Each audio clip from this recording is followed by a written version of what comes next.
Well. Good evening. I hope you guys are all doing well. I just thought, I don't know if you guys have seen Lana's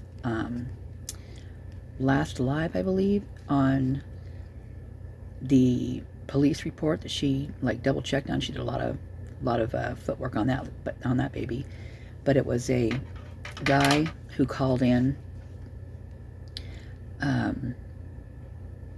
to the MPD because there was an alarm or something went off when it alerted him on his phone, so he could see on his phone the cameras outside, and he wanted to know if they were real officers, because there were two police officers that showed up and were trying to get into his house or whatever. I'm not sure. I haven't seen the cam yet, so I'm not sure about that part. But anyway, they showed up to his house. Well, he ended up going to the MPD. He had a recording of it, so he went in there and anyway, long story short, showed it to him. That part is not relevant. Well, it is, but it isn't. The main reason is, why did he think these guys weren't cops? Why didn't he think they weren't police officers? And the house is this house right here, 1118 King Road. And guess what? That's the house that Hunter lived in with Emily.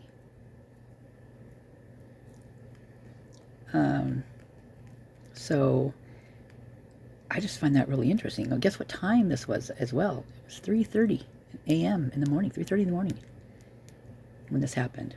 Sorry, I'm clicking my nails. So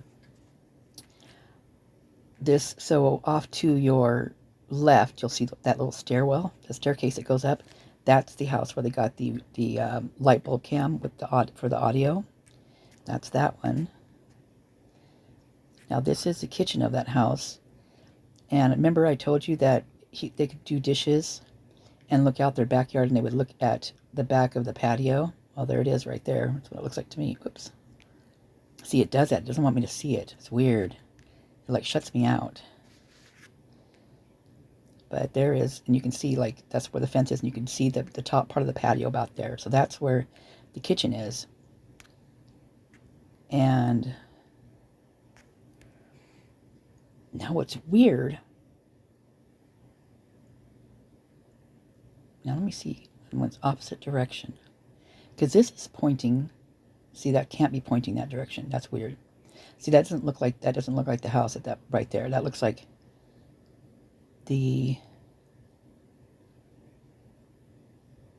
either the one next door or the one behind them, or the panty house. I don't like saying that, but everybody knows what it is, and I'm like, oh, that poor girl, she's gonna go forever. So let me go back here. Hold on.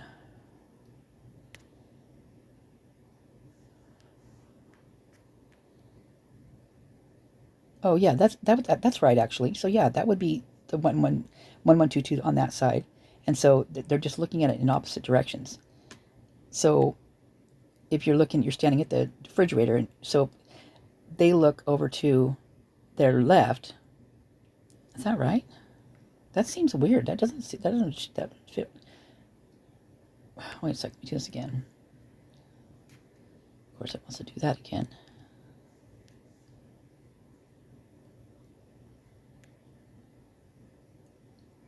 Okay, they'd have to look a little bit further to their left, because straight on that other house, I believe that's that blue house behind them.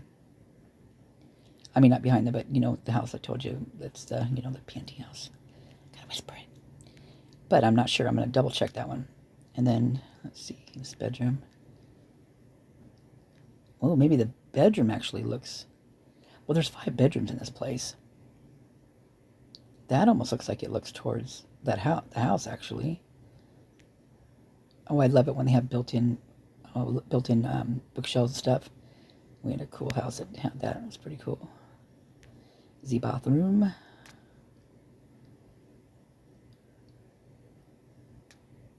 So I want to double check on this. Now I want to see that house over there and see what that side of it looks like. But anyway, so this is the house. And this is the house where the person the guy who is also he's a frat guy, and he's good friends with Caden. And so, and here's okay, I don't know if you guys remember this, and I don't remember where I heard it, but there was actually a report about it, and I'll have to go back and look and see who did that. I can't remember who did it, but it was a guy called in. What was that? Oh, so there was lived in these apartments, and these girls apparently that lived there as well came the next day and just packed up all their stuff and left, and they never came back. That was one of the things I heard. And then, but there was also something about the downstairs basement. What was that? It was really weird too.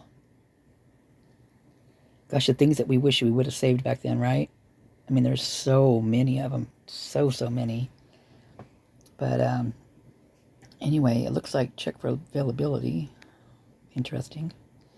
Just curious what other ones. So this is a 1,600, almost 50 square feet, 5-bedroom.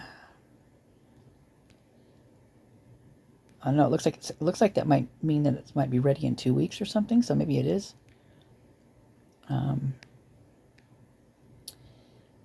Up for rent. They're just cleaning it and doing that kind of stuff. But anyway, I found that really interesting.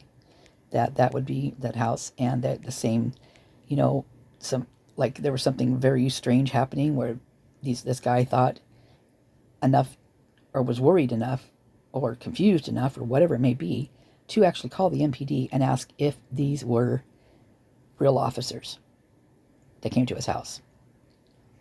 Now the whole thing with the alarm, I'm gonna link Lana's live in here because it's a really good live, really good actually, and she's got a lot of interesting, mind-blowing things in there.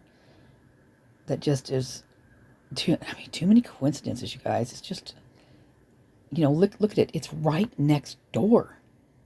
3:30 in the morning. Same with, and then we got to reflect back on what was happening then. There was cops at Banfield helping people get across the street. What was that all about? Why is this? Why is this? This does not make any sense. It doesn't to me anyway. In normal world, this should not make sense. And I'm going to link Lana's thing in there so you guys can go watch it. But I'm